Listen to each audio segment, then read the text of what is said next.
ऐसे में बड़े सवाल 27 में जाति जनगणना का चलेगा दांव या विपक्ष का बढ़ेगा तनाव। जाति जनगणना पर बढ़ेगा क्लेश, जीत का दावा करें अखिलेश। जनगणना पर सरकार का दांव, विपक्ष में बढ़ा तनाव। जाति जनगणना में टाइमिंग का खेल, विपक्ष का दांव हुआ फेल। इन सवालों के साथ मेहमानों से करेंगे चर्चा। प्रशांत कुमार जी, प्रवक्ता बीजेपी, अखिलेश कटियार जी, प्रवक्ता समाजवादी पार्टी, मनोज यादव जी या कांग्रेस के नेता हमारे साथ जुड़ रहे हैं। जाहिर तौर पर जिस तरीके से केंद्र सरकार की तरफ से यह ऐलान किया गया कि जाति जनगणना पूरे देश में होगी, हालांकि इसे लेकर सियासत लगातार जोरों पर है। एक तरफ कांग्रेस का कहना है कि राहुल गांधी लगातार हर एक मंच से जाति जनगणना की मांग करते रहे और ये कहते रहे कि जिसकी जितनी भागीदारी उसकी उतनी हिस्सेदारी। वहीं दूसरी ओर अखिलेश यादव भी उत्तर प्रदेश में जाति जनगणना को लेकर मुखर रहे। वो भी लगातार कहते रहे कि जाति जनगणना होनी चाहिए, लेकिन दूसरी ओर केंद्र सरकार से ऐलान तो अब ये कहा जा रहा है कि 27 में जो तारीख तय हुई है जाति जनगणना को लेकर, पहले पहाड़ों में फिर इसके बाद मैदानी इलाकों में, तो ऐसे में अखिलेश यादव ये कहते नजर आ रहे हैं कि 27 में जाति जनगणना होगी। वो मान बैठे हैं कि सरकार समाजवादी पार्टी की आने वाली है। अखिलेश कटियार जी, अखिलेश यादव मान बैठे हैं कि 27 में आप लोगों की सरकार आएगी और तभी जाति जनगणना। राजपूत जी, आज जो केंद्र सरकार की जो फैसला आया और जो बात आ रही कि हम जाति जनगणना कराएंगे, राजपूत जी मामले दो हैं। एक मामला नीत का है, एक मामला नियत का है। अब भारतीय जनता पार्टी की जो सरकार थी उसने आर्थिक आधार पे, मैं एक उदाहरण देके समझा रहा हूं, हम सरकार के इस फैसले का स्वागत करते हैं, लेकिन ओबीसी को जो 27% रिजर्वेशन मिला हुआ है, केंद्रीय जो केंद्र सरकार की नौकरियां हैं, जो सेंट्रल यूनिवर्सिटीज हैं, उसमें अभी 10% से ज्यादा आप नहीं भर पाए हैं। और जब बात आती है कि क्या बात है, तो कहते कैंडिडेट इज नॉट अवेलेबल, फिर कह देते अवेलेबल बट नॉट सुटेबल। तो यह नियत की बेईमानी है। भारतीय जनता पार्टी पिछड़े और दलितों को हिस्सेदारी मारना, लेटरल एंट्री के माध्यम लेके आए, उसमें भी इन्होंने पिछड़ों की हिस्सेदारी मारी। इसलिए अब इस बात पे बड़ी शंका है कि जिस तरीके से डेटा में ये हेरा फेरी करते हैं, पिछड़ों और दलितों का सही डेटा भी इस देश को मिलेगा कि नहीं। तीसरी बात, आप आर्थिक आधार पे असंवैधानिक तरीके से संविधान की मूल भावना को तोड़ते हुए, जिस तरीके से, क्योंकि संविधान में रिजर्वेशन कोई बेरोजगारी उन्मूलन कार्यक्रम नहीं था, रिजर्वेशन को सामाजिक और शैक्षणिक आधार पे जो पिछड़े लोग थे उन्हें रिप्रेजेंटेशन देने के लिए, हिस्सेदारी देने के लिए रिजर्वेशन का प्रावधान डॉक्टर अंबेडकर ने कॉन्स्टिट्यूशन में किया था। लेकिन आप गरीबी और अमीरी के आधार पर ले आए। लेकिन आज हालत यह है कि ओबीसी की कट मेरिट ऊपर जा रही है, जनरल की मेरिट कम जा रही है। उनकी 10% आबादी है, आबादी का रूप को आपने 10% हिस्सेदारी दे दी, ओबीसी वही का खड़ा है और आप बनते हैं प्रधानमंत्री पिछड़ों के। तो ये नियत का जो फेर है, ये जो नियत का खेल है, इसे भी इस देश की और प्रदेश की जनता समझती है। 27 में इस बात का जवाब जनता बीजेपी को देगी। तो वही तो कह रहा हूं कि मान बैठे आप लोग ना। मान नहीं बैठे राजपूत जी। आप बताइए, आबादी 10%, जनरल कास्ट की आबादी 10%, आर्थिक आधार पे रिजर्वेशन 10%, और पहले दिन से एप्लीकेबल। और ये जो पिछड़ा वर्ग है 60%, इसको 27% रिजर्वेशन मिला है। मंडल बीपी सिंह साहब ने लागू किया था, अभी तक 27 नहीं हुआ हो। तो ये नियत की बेईमानी नहीं है। तो नियत की बेईमानी आप बता दीजिए ना, कि समीक्षा भी होनी थी ना इस आरक्षण की। हुई क्या समीक्षा इस देश में? है नहीं, आप ये बताते, मैं भविष्य में क्या होगा वो मैं छोड़ देता हूं। वर्तमान की परिस्थिति को देखते हुए और जो भूतकाल में हुआ उस पर अगर बात कर लेता हूं, तो क्या विश्लेषण हुआ आरक्षण का कभी इस देश में?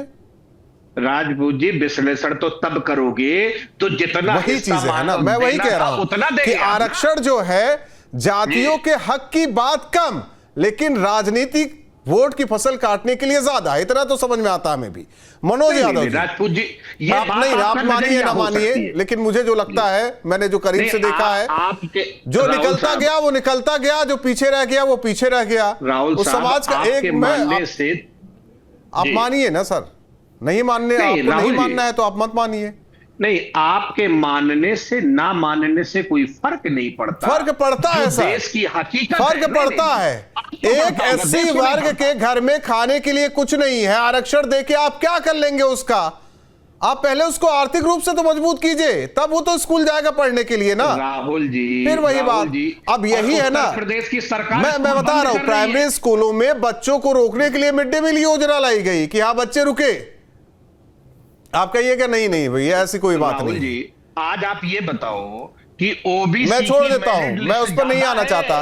प्रशांत कुमार जी वो देखिए, समाजवादी पार्टी ये तय कर चुकी है कि आपकी ना नीयत साफ है ना नीति साफ है जातिगत जनगणना को लेकर, और इसीलिए अखिलेश यादव मान बैठे कि 27 में वो एक बार फिर मुख्यमंत्री बनने जा रहे हैं। देखिए राहुल जी, जो जनगणना है अभी जून में ही स्टार्ट हो जाएगी, और जो 1 मार्च 2027 को उसके पहले आंकड़े प्रकाशित हो जाएंगे। क्योंकि अखिलेश जी कई बार शीघ्रता में बिना कुछ पढ़े, बिना रिसर्च किए चीजें इस तरह के ट्वीट कर देते हैं। इसी प्रकार लालू जी के पुत्र तेज प्रताप यादव का भी प्रकरण आया था, उन्होंने ट्वीट कर दिया कि वो साइबर एक्सपर्ट बन गए, कि लालू जी ने स्वयं ट्वीट कर दिया उनको पार्टी जून 2025 में अधिसूचना जारी होने वाली कुछ दिनों में, और 1 मार्च 2027 तक जब यूपी चुनाव का रिजल्ट आने के पहले ही, उस समय चुनाव भी चल रहे हों, वो आंकड़े जो है प्रकाशित हो जाएंगे। और हमने तो पहले स्पष्ट किया था, गृह मंत्री जी ने 6 महीने पहले कर दिया था कि जो जनगणना होगी उसमें जातिगत जनगणना भी होगी। क्योंकि 2011 में लास्ट जनगणना हुई थी, उसके बाद कोई जनगणना हुई नहीं। 2020 में भी प्रक्रिया स्टार्ट हुई थी, कोविड आ गया, इसके बाद हम करा रहे हैं। उसके पहले की जो सरकार है उनसे पूछा जाना चाहिए। जब 2010-11 में थी हमारी सरकार नहीं थी, हमारे पार्लियामेंट में गोपीनाथ मुंडे जी का बयान है, हम लोगों ने लिखित में दिया था कि जातिगत जनगणना हो। तब यही कांग्रेस के पी चिदम्बरम और सब लोग तो विरोध में खड़े हुए थे कि हम जातिगत जनगणना नहीं कराएंगे। उस समय तो समाजवादी पार्टी कहीं के उनके साथ में, सपा में, कांग्रेस के साथ में खड़ी हुई थी। तो हमारा स्टैंड पहले से क्लियर है, हम ही लोग करवा रहे हैं, और किसी पार्टी की हिम्मत नहीं है। देखिए कटियार साहब का कहना है कि फैसले का स्वागत है, कटियार साहब यही कह रहे हैं कि फैसले का स्वागत है, लेकिन नीत और नियत नहीं साफ है। आ रहे कटियार साहब, एक मिनट यहाँ। नीत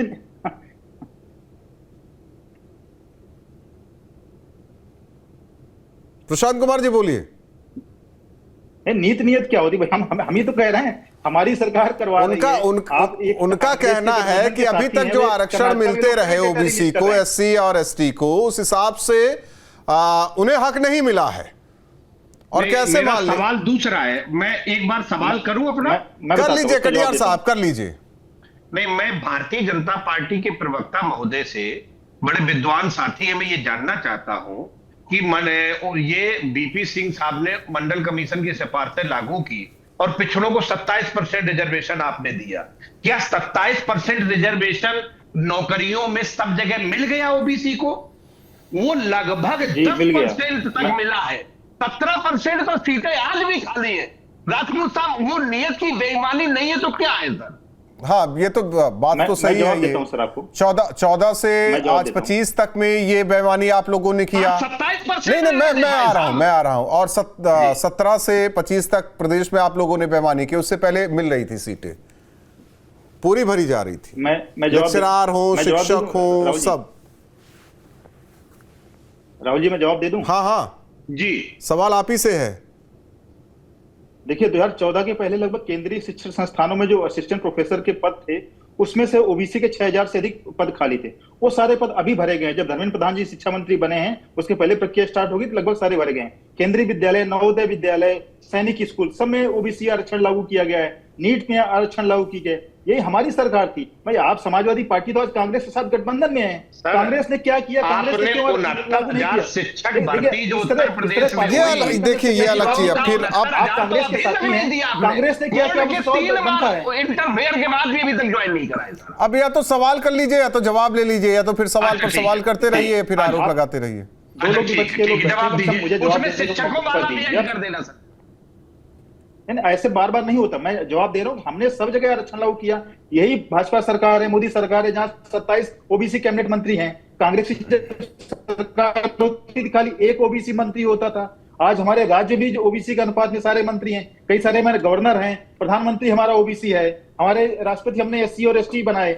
अन्य पार्टियों से भी सवाल पूछा जाए कि उन्होंने कितना रिप्रेजेंटेशन दिया। हम तो हर जगह रिप्रेजेंटेशन दे रहे हैं। मध्य प्रदेश में ओबीसी मुख्यमंत्री बना रहे हैं। देखिए, ये तो जाति जनगणना तो एक बहाना है।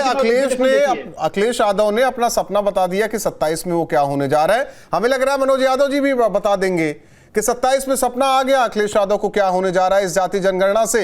29 में आप लोगों का भी सपना कुछ होगा, राहुल गांधी प्रधानमंत्री आवास में रहेंगे। मनोज यादव जी है ना? हेलो जी, मैं हूँ। अखिलेश यादव, देखिए मेरा यही कहना है कि जातिगत जनगणना हमें नहीं लग रहा है कि जो आप लोग मांग कर रहे हैं वो जातियों के फेवर में। हाँ, इतना तो कह सकता हूं कि जो सियासी दल है वो वोट बैंक समेटने की कोशिश में है, वोट की फसल काटने की कोशिश में है।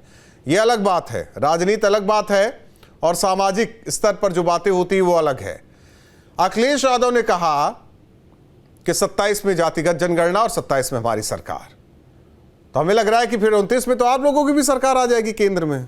अगर अखिलेश यादव वहां मुख्यमंत्री बन गए तो राहुल गांधी भी प्रधानमंत्री बन जाएंगे जातिगत जनगणना की बात करके। देखिए, आवाज आ रही मेरी? हाँ, आ रही है। देखिए, मेरा ये कहना है कि भारतीय जनता पार्टी जातीय जनगणना के मसले पे ना नुकुर करते हुए अंतोगत्वा राहुल गांधी जी के दबाव में ये घोषणा तो कर दी है कि हम जातीय जनगणना कराएंगे। लेकिन मेरा एक सवाल है कि जातीय जनगणना का प्रारूप क्या होगा, ये अभी स्पष्ट नहीं किया इन्होंने। दूसरी तरफ इन्होंने जो पूरे देश में लगातार ये प्रचार कर रहे थे कि कांग्रेस पार्टी जातियों की बात करती है और एक रहोगे तो सेफ रहोगे की नारा लगाते थे, ये कौन सी ऐसी परिस्थिति आ गई कि आज ये लोग झंडा लेकर खड़ा हो गए कि हम जातीय जनगणना कराएंगे? मेरा इसमें सर, अब तो होने वाला है, अब उस पर बात होनी चाहिए। अब उस सोने से क्या होने वाला है उस पर बात होनी चाहिए। नहीं, उसमें मैं उसमें आ रहा हूं। ये अभी बिहार चुनाव है, उत्तर प्रदेश का चुनाव है, इसके मद्देनजर इन लोगों ने घोषणा की। अभी भी हमें शंका है कि भारतीय जनता पार्टी की मंशा जातीय जनगणना कराना और उसके अनुपात में, जातियों के अनुपात में उनको भागीदारी देने में कहीं ना कहीं भारतीय जनता पार्टी के प्रति हमारी शंका है। क्योंकि भारतीय जनता पार्टी कई ऐसे वादे करती है लेकिन उसको पूरा नहीं कर पाती है। और जहां तक राहुल गांधी जी का सवाल है, तो राहुल गांधी जी ने पूरे देश में व्यापक पैमाने पर सामाजिक न्याय की मुहिम चलाकर दलितों, पिछड़ों, आदिवासियों, गरीबों को खड़ा किया इस जातीय जनगणना के पक्ष में। आज जिसका परिणाम है कि भारतीय जनता पार्टी ये मानने को तैयार हो गई है कि जातीय जनगणना इस देश में जरूरी है। चलिए, होनी चाहिए, लेकिन एक चीज है मनोज यादव जी, कल को कोई ओबीसी जातियां आर्थिक आधार से, सामाजिक आधार पर, हर आधार पर आगे है, उस ओबीसी वर्ग में है, तो कल को उन्हें अगर अपग्रेड कर दिया जाता है तो किसी को दिक्कत होगी क्या? नहीं, देखिए, पहला तो मैं ये आपसे कहना चाहता हूं कि जो आरक्षण का जो देने का प्रावधान था वो सामाजिक आधार पर था। भारतीय जनता पार्टी ने गैर जिम्मेदाराना पूर्ण तरीके से और गैर संवैधानिक तरीके से आर्थिक आधार पर उन्होंने ईडब्ल्यूएस को आरक्षण दिया है। जिनकी संख्या मात्र 10% है, उनको 10% ईडब्ल्यूएस में आरक्षण देकर इस संविधान का पूर्णतः इन लोगों ने मजाक बनाया है। और जहां तक बात है कि जब हमारा पूरा हो जाएगा, जब मैं कहता हूं कि इस देश में जब सब सम हो जाएंगे, जब इस देश में सब गरीबी अमीरी की खाई ही नहीं रहेगी, तो ये अलग तरीके की मांग आएगी। लेकिन मेरा ये कहना है कि अभी जो गैर बराबरी है इस देश में, इस मुल्क में, चाहे संस्थाओं में हो, सरकारी नौकरियों में हो, इस देश के संसाधनों में हो, इस देश के 90% आबादी के लोगों को उससे मरहूम किया गया और वंचित किया गया है। पहले उनको मुख्य धारा में लाया जाए और उनके हक। अच्छा, मनोज यादव जी, मैं तो कहता हूं नीत और नीयत साफ नहीं बीजेपी वालों की। कभी आप लोगों ने पूछा कि आखिर किसने उत्तर प्रदेश में किया था कि वो प्रमोशन में आरक्षण नहीं लागू हुआ, किस सरकार में? कभी किसी ने पूछा? या मैं कहता हूं कि किसी को लालच देकर ये कहा गया कि नहीं, कुछ ऐसी जातियां थी जिन्हें 80 में डाल दिया गया बिना केंद्र सरकार से बात किए हुए, बाहर से सपोर्ट भी किया जाता रहा, लेकिन उनको वो दर्जा आज तक नहीं मिला। आज भी न्याय, वो लड़ाई, सामाजिक लड़ाई लड़ रहे हैं। कभी आप लोगों ने बात की आपस में, भाई ऐसा क्यों करते रहे, क्यों मूर्ख बनाते रहे जनता को, उस वर्ग को, ठीक है, मैं तो कह रहा हूं नीत नियत उनकी नहीं साफ है, तो नीत नियत आप लोगों की भी नहीं साफ है इस मामले में। नहीं, हमारे स्पष्ट है, कांग्रेस पार्टी यहाँ पर लगभग 35-36 सालों से सत्ता में नहीं है, और उत्तर प्रदेश के संदर्भ में माननीय राहुल गांधी जी का नजरिया और देश के संदर्भ सर क्या बात कर रहे हैं, यूपीए 1 यूपीए 2 में कितनी अच्छी सीटें निकाली, और तो उसी दौरान मुलायम सिंह यादव की सरकार थी, कई वर्ग को, कई जातियों को उन्होंने 80 में डाला, और इसके बाद मामला कोर्ट तक पहुंचा, सब खारिज। ये तो केंद्र का करना है ना काम, और कई बार तो आप लोगों को तो बचाया समाजवादी पार्टी ने। आप लोग समाजवादी पार्टी को कम से कम सुन तो लेते, असली लड़ाई तो वो लड़ रहे थे सामाजिक न्याय की। समाजवादी पार्टी के सहयोग से जब हम सरकार में थे तो हम लोगों ने जातिगत जनगणना का पूरा, मैं जातिगत जनगणना की बात ही नहीं कर रहा हूं ना सर, उनको हक दिलाने की बात कर रहा था। तो उस हक दिलाने के लिए तो हमने राष्ट्रीय पैमाने पर जातिगत जनगणना कराया और उसका सामाजिक आर्थिक सर्वे कराया, लेकिन भारतीय जनता पार्टी जी, मोदी जी जब 14 में सत्ता में बैठे तो उस फाइल को दबाकर अभी तक बैठे हैं, और आज 14 से लेके और 25 तक 11 साल बीत गए। प्रशांत कुमार जी, कम से कम उन्हीं की फाइल निकाल देते, नई फाइल बनाने की जरूरत ना पड़ती इस देश में। लेकिन यही मोदी जी संसद में बोल रहे थे। मनोज यादव जी, मैं आप ही की बात कर रहा हूं, मैं आप ही की बात कर रहा हूं, इन्हीं की फाइल आप लोग दिखा देते जनता को, नई फाइल बनाने की जरूरत नहीं पड़ती। हाँ, वो दिखाते हैं। और भी मैं कह रहा हूँ कि 11 साल डिले करने के बाद अभी 2 साल का और समय चाहिए। एक मिनट मनोज यादव जी, अब सुन तो लेते हैं, सुन लेते हैं। मनोज जी, आपने छत्तीसगढ़ और कर्नाटक में भी जातिगत जनगणना सर्वे कराया, तो उसकी रिपोर्ट आप क्यों नहीं कर पाए? उसको मोदी जी ने रोका हुआ है क्या? आप जो आपके हाथ में तो आप कर नहीं पा रहे हैं, और 2011 में जनगणना का कॉलम ही नहीं, तो हम कहाँ से डेटा रिलीज कर दें? उसके बाद अब जनगणना हो रही है, उसके बाद झूठ फैला रहे हैं। अभी गृह मंत्रालय का ट्वीट आया 20 मिनट पहले, 1 मार्च 2027 से सारे आंकड़े प्रकाशित हो जाएंगे। जातिगत जनगणना जो अभी जून 2025 से स्टार्ट हो जाएगी। आपने जो कराया वो आप करके दिखा दीजिए। आप ओबीसी अध्यक्ष नहीं बना पाते, ना राष्ट्रीय अध्यक्ष बना पाते। आपको उत्तर प्रदेश से कोई ओबीसी मिलता नहीं कि उसको अध्यक्ष बनाए। खबरी जी को आपने प्रदेश अध्यक्ष बनाया, को उनको 6 महीने बाहर कर दिया। तो आप पहले अपने यहाँ सामाजिक न्याय लागू करके दिखाइए। आपको महामंत्री कोई मिलता नहीं ओबीसी, खाली आप 2 ओबीसी बनाते हैं, एक बनाए बाद में बघेल जी को बनाए। तो पहले आपके केंद्र सरकार के विरोध में ओबीसी के कभी सिंपल कांग्रेस में थे तो उस पे जाके करते थे। आज समाजवादी पार्टी सामाजिक न्याय की बात करती है, जया बच्चन हो, भारतीय जनता पार्टी की तरह लंबे समय नहीं देते हम। वो महिलाओं को आरक्षण देंगे, वो 31 में देंगे, वो जनगणना 27 में कराएंगे। ये सब झूठ। मैं तो कह रहा हूं सर, मैं मनोज यादव जी, मैं भी मान लेता हूं कि ये सब राजनीतिक है। मैं तो बार बार कह रहा हूं सब राजनीतिक है। आप लोग के भाषण राजनीतिक है, आप लोग के बयान राजनीतिक है, आप लोग के हर एक चाल राजनीतिक है। लेकिन ऐसे में मैं कह रहा हूं 47 के बाद जब से आरक्षण लागू हुआ अब तक किसी की सरकार हो, किसने क्या कर दिया यही बता दीजिए ना। मनोज यादव जी, आप ही से शुरुआत कर लेते हैं, क्या कर लिया, मिला क्या, हक मिला सभी को? कांग्रेस पार्टी ने इस देश की बुनियाद में सामाजिक न्याय की नींव रखी है। नहीं रखी सर। जमींदारी प्रथा का उल्लंघन करके किसानों को वो मैं आरक्षण पे आ रहा हूं, मैं आरक्षण पे आ रहा हूं, आप वहां की बात कीजिए, हमें ना पिछला मत जुड़ाइए, हमें पिछला मत जुड़ाइए, ठीक है, पिछला मत जुड़ाइए हमें। मनोज यादव जी, मैं आरक्षण पर बात कर रहा हूं, आरक्षण पर ही बात कीजिए। सामाजिक न्याय की बात करें, सामाजिक न्याय की बात कीजिए, क्योंकि राजीव गांधी इसके खिलाफ थे सर, राजीव गांधी इसके खिलाफ थे। कहाँ खिलाफ थे? अब कहिए कहाँ खिलाफ थे? हमारे अर्जुन सिंह अब गजब बात कर रहे हैं। हायर एजुकेशन में, और वो कहाँ दिया था उन्होंने कहाँ दिया था? उन्होंने अपने प्रदेश में दिया था, उससे पहले भी दिया गया, आजादी के पहले भी दिया गया। ऐसा ना कहिए कि आप ही लोग हैं जो हैं और दुनिया में कोई है ही नहीं। बुनियाद रखी, समाज लोकतंत्र दिया। नहीं सर, उससे पहले भी बुनियाद रखी जा चुकी है। आप राजा रजवाड़ों को पढ़ेंगे ना तो उसमें भी कई चीजें निकल के सामने आती है, आप पढ़िए पहले। राजा रजवाड़ों को हम लोग नहीं पढ़ेंगे, हम लोग लोकतंत्र में। और आप केवल, मैं समझ गया, आप केवल गांधी नेहरू परिवार को पढ़ेंगे, इसके अलावा किसी को नहीं पढ़ेंगे। ना आप नरसिम्हा राव को पढ़ेंगे, ना आप नरसिम्हा राव को पढ़ेंगे, ना चंद्रशेखर को पढ़ेंगे आप लोग। मैं बता रहा हूं ना, मैं बता रहा हूं, केवल आप गांधी नेहरू परिवार को पढ़ेंगे और किसी को नहीं पढ़ेंगे। नहीं, हम आरक्षण लागू किसने किया बताइए इस देश में? मैं आ रहा हूं कटियार साहब। एक मिनट, मनोज यादव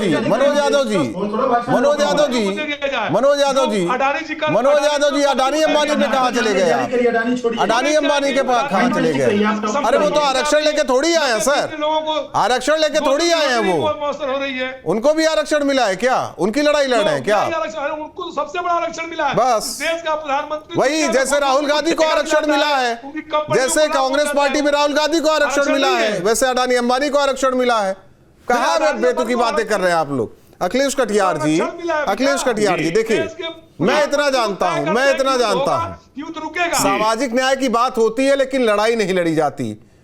सरकार बनने के बाद हमें लगता है कि आप लोग भी भूल जाएंगे जो आप लोग कह रहे हैं कि 27 में सरकार बनेगी। मैं क्यों बता रहा हूं, मैं क्यों प्रमोशन में आरक्षण आप ही लोगों ने कहा कि नहीं भैया ये तो नहीं चलेगा। गलत कह रहा हूं तो बताइए, आप ही की पार्टी की सरकार थी। आपने जो डिबेट शुरू की जी, आप पूरा सवाल कर ले फिर मैं बोलूं। दूसरा कुछ मैं कह रहा हूं ना, कुछ जातियों को आप लोगों ने 80 में डाला, वो तो भाई आपका अधिकार था ही नहीं, वो तो केंद्र का अधिकार था। फिर भी आपको लगा कि देखिए जितने दिन काम चले चला लेते हैं, वो भी नहीं टिका मामला। मैं बोलूं जी राजपूत जी? जी, पहले आपने जो बात शुरू की, जिसकी जितनी संख्या भारी उसका सही है, जिसकी जितनी संख्या भारी उसकी उतनी हिस्सेदारी। और जब संख्या के अनुपात में आप हिस्सेदारी बांट देंगे तो क्रीमी लेयर गरीब अमीर का मतलब खत्म हो जाएगा राजपूत साहब। ना किसी का हक मारा जाएगा ना लूटा जाएगा। तीसरी बात, 69,000 शिक्षक भर्ती घोटाले में पिछड़ी जाति के लोगों को न्याय कब मिलेगा? ये बीजेपी जो पिछड़ों को न्याय देना चाहती है, इलाहाबाद हाईकोर्ट तक के दखल के बाद इतनी लंबी मैंने आपसे आपकी पार्टी का सवाल किया, लेकिन आप जवाब दे रहे हैं बीजेपी का।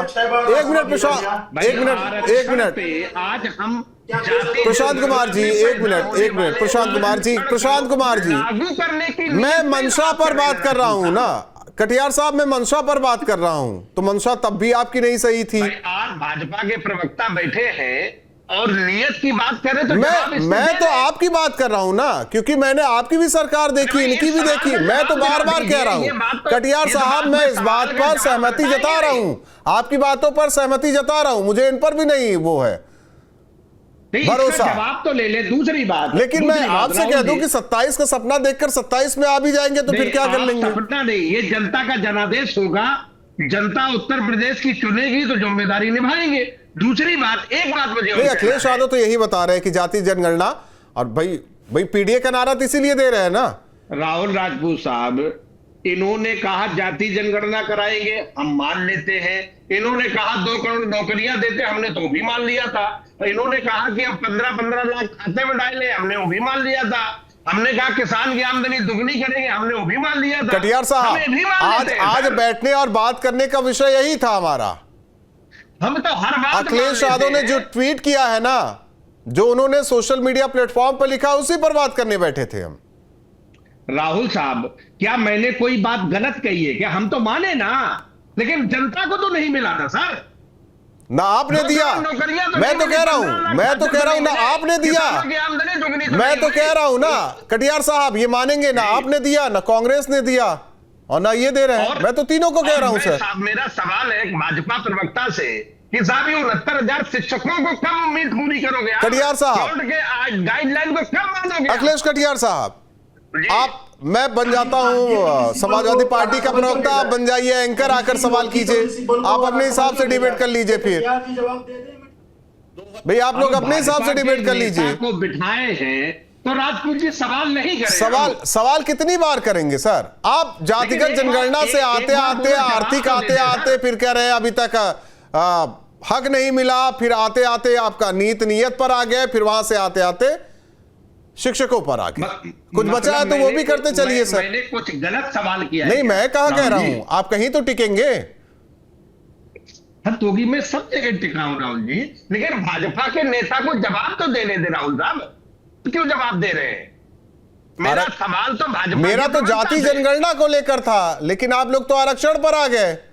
भाई जाति जनगणना की बात शुरू होगी तो वो रिजर्वेशन तक जाएगी राहुल साहब। सर वो जब जाएगी सारी चीजें होगी, संविधान में संशोधन भी हो सकता है, 50 से ज्यादा भी हो सकता है, 60, 70, 80 भी हो सकता है।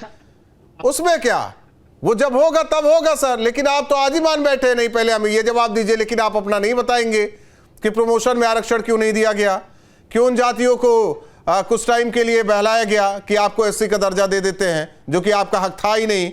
उसकी बात तो नहीं करेंगे। बहुत बहुत धन्यवाद आप तीनों मेहमानों का हमारे साथ जुड़ने के लिए। अखिलेश यादव सपना देख रहे हैं जाति जनगणना होगी 27 में, सब समझ में आ जाएगा कि किस जाति को कितनी हिस्सेदारी समाज में मिली है, और उन्होंने सपना देखा कि 27 में उनकी सरकार आ रही। सवाल यह है कि जो जातिगत जनगणना को लेकर बिगुल फूंका गया, केंद्र सरकार के एक फैसले से उस बिगुल की आवाज को दबा दिया गया। अब इसी के इर्द गिर्द राजनीति होनी है।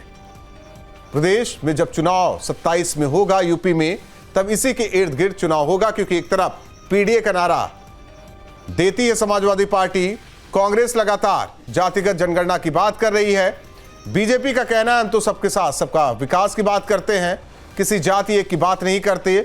और ऐसे में ये चुनाव कितना अहम होने जा रहा है, इसी से अंदाजा लगा सकते हैं। दो टूक में पाए। जहाँ भक्ति है हर शब्द में, कथाओं में छुपे हैं दिव्य रहस्य, और ज्योतिष देता है जीवन को दिशा। धर्म से जुड़ी हर बातों को जानने के लिए हमारे चैनल स्तुति को सब्सक्राइब करें। चैनल पर जाने के लिए इस लिंक पर क्लिक करें।